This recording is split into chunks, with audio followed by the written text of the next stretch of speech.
Hey everybody, my name is Steven and welcome back to the Storytime channel. Without wasting any time, let's get into our stories of the day. Mandatory late night call after you made me hourly? Yes sir. So quick background. I work for a big national company which I will not name because I like being employed. And we have a big software system that the entire company relies on to wrap up stuff and get it ready for the client.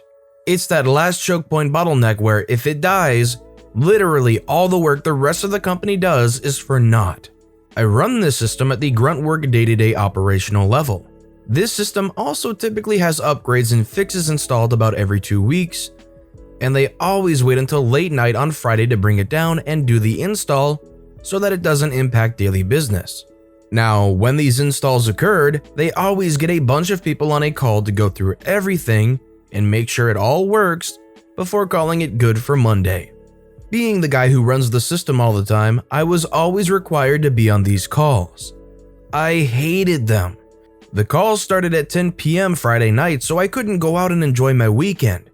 Would last about 2 hours while the developers installed stuff, and at the very end I pushed one button to kick things off so the suits could see that it was working and everybody was happy. This was literally monkey work, and everyone on those calls could have done it. I volunteered to teach them how. But no, they wanted me on the call.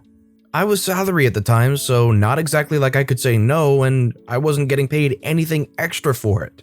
Can you see where this is going yet? Okay, so a few years ago, guidelines changed at the government level saying anyone who made X amount of money per year or less couldn't be defined as salary. They had to be hourly to stop companies from abusing glorified part-time workers. I made more than that, but the company went overboard because I was somewhere in the general ballpark and they didn't want to risk it. So bam, I'm now hourly. Roughly 2 weeks later, it's deployment call time. I ask if I'm really required to be there or not. Boss man says yes. I don't complain because at least now I get paid for it. Oh, but wait, this isn't any normal deployment. No, this is a big one. They tell me I need to be on the calls that will start up at 5 right as I'd normally be clocking out for the day. Thinking it would be a quick check-in and then back out until 10, I dutifully call in. Nope, this call lasts from 5 until 10 when we got to take all of 5 minutes break and get into the other call. Now I'm home shored, so I'm sitting on this call in my underwear and nothing going on requires any input from me at all. Again, I'm not complaining because I'm getting paid for this. And I've got Netflix on in the background. Not only am I getting paid, since I did my full 40 hours that week already, this was overtime. So 10 o'clock deployment stuff starts going on, and by midnight we get to my part. I push the button. I tell them it's going to take about 20 to 30 minutes to process before we know if it worked. Half hour of twiddling thumbs later, it fails. Some cursing from devs as they go try to fix whatever borked. And I got to spend another 30 minutes resetting all the data so we can try again. Once everything is ready, I push the button. 30 minutes later, it fails again. Fast forward several hours, it's now 5 a.m. Saturday morning. It still hasn't run properly. Everybody is cranky except me because baby, I got dollar signs in my eyes. 12 hours of overtime for watching Netflix and doing monkey work is gonna be sweet.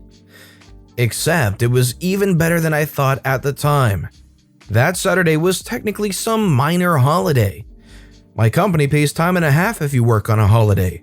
So I had 7 hours of overtime and 5 hours of overtime with additional time and a half. I ended up making over half a week's pay overnight from that call. My boss flipped when he saw the check I was supposed to get. I reminded him that I had asked in email with half the team copied if he really needed me on that call, and that he said I absolutely had to be. Unlike some of the bosses I read about on here, he swallowed his defeat gracefully. I got a huge paycheck that period, and oddly enough, I have not been required to attend a single one of those calls since then. I wonder why. Side note, Dev worked on it all weekend and got it running by Monday morning, so we were fine. Boy, I would have loved to have benefited from this like that. That's a lot of easy money. Let's backtrack to where the boss said they had to be on the call. If the boss said you had to be on this call, but you knew that you didn't have to do anything but press a button, what would you do or what would you say? Would you comply? Would you try to explain it? Let me know what you would do in the comments below. I'm just a delivery boy, not your employee. Apologies in advance for the formatting. I'm on mobile and currently in between stops. I am a 24-year-old man living in the South. I used to work for a construction company that was extremely into micromanaging and breathing down your back at every opportunity. I worked there for almost 7 years before getting my CDL and leaving for better opportunities.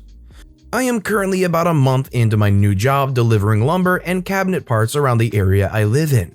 It's been really nice work so far because nobody is breathing down my back, and as long as the work I am assigned to gets done, nobody has any complaints.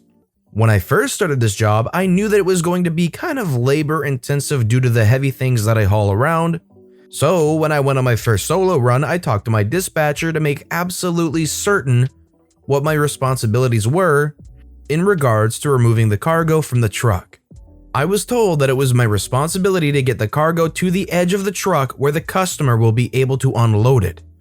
I can help as much as I feel like helping and will still be covered by the company insurance policies and the whole bodily harm type stuff that comes with that kind of work, but I am not obligated to unload at all unless I feel like it. Here is where my malicious compliance comes in. It started last week when I was dropping off a large pack of lumber in a small industrial park. I walked into the customer shop, introduced myself as the driver for the company, and told him I had a load for him. He immediately began telling me that the plyboard goes here and the other larger skinnier boards like 2x4s and 2x6s go next to the door in this little shop area that he had set up specifically for storing his lumber. I politely asked if he had a forklift because the pack of lumber I was delivering was about 30 sheets of plywood, which is pretty labor intensive to unload.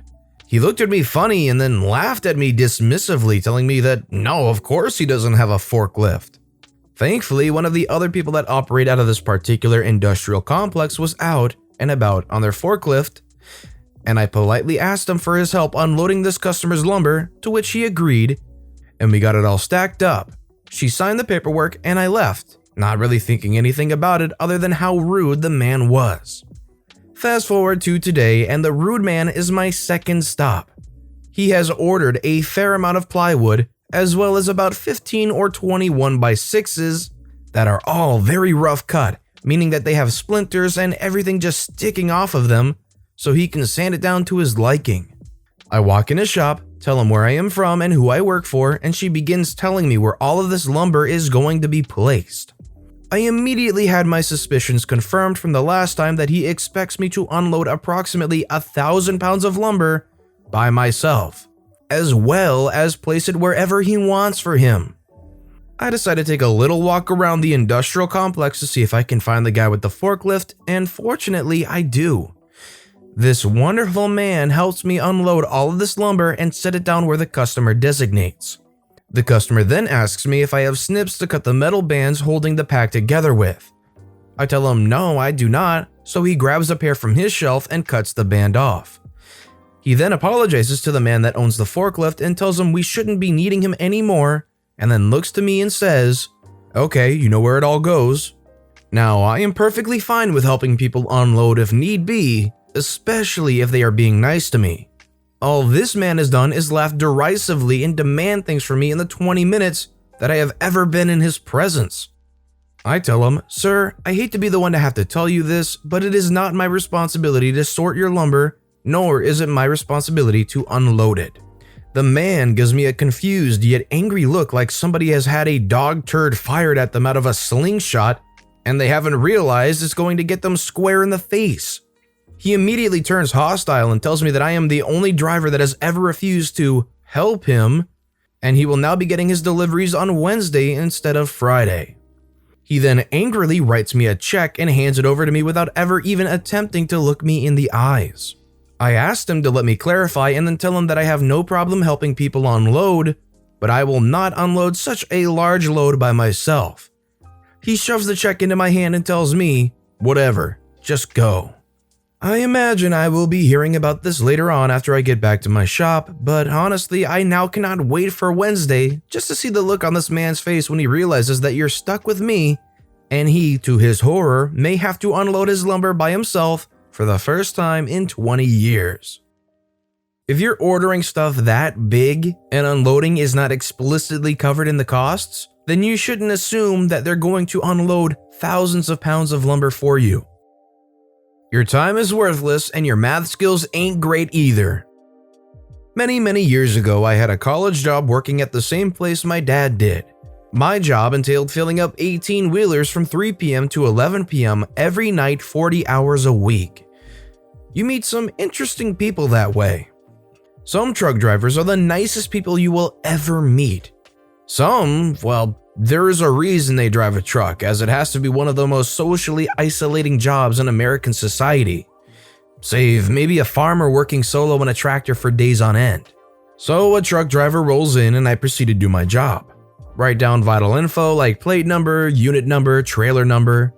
Thump the tires and visually check for tire issues and any other obvious maintenance needs. Check the oil, wash the windshield, add fuel. Sometimes the driver would give you a direction on things. Don't touch my windows, I use Rain-X, only put 50 gallons in, etc.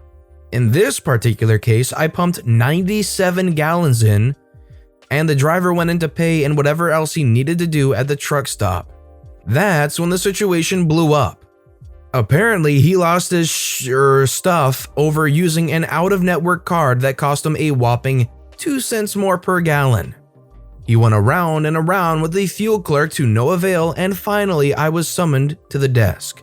We were to remove the fuel from his tanks. He was not going to pay such a vast sum and wanted to prove a point. So we summoned my dad from the shop. Mind you, this was a huge money loser for him. I was paid hourly, but he was a diesel truck tech and paid on commission on things he did. Pumping fuel out of a jerk's truck paid exactly $0, but you do what has to be done. So he brings the service truck up and we proceed to slowly pump fuel using a 12-volt pump out of the truck's fuel tank. Mind you, the pump that we were using was not exactly fast. Added in the constant stream of expletives from the foul-mouthed trucker, it was not exactly a fun job. Finally, after an hour and a half of listening to him, we had transferred the fuel out of his truck and into 2 drums. As he roared off into the distance, I asked my dad, did he seriously waste all that time and energy over $1.94? I can't believe how much of a fuss people make over a little amount of money sometimes. Dad looked at me. For the first time in an hour and a half, he smiled. He said, his time might be worthless to him, but his math skills aren't that great either. He bought 97 gallons and we pumped 2 55-gallon drums full while he watched. And sure enough, we had. No surprise that the trucker with a short temper drove off angrily before they could give him his fuel he owned back. Flat earthers are pretty easy targets.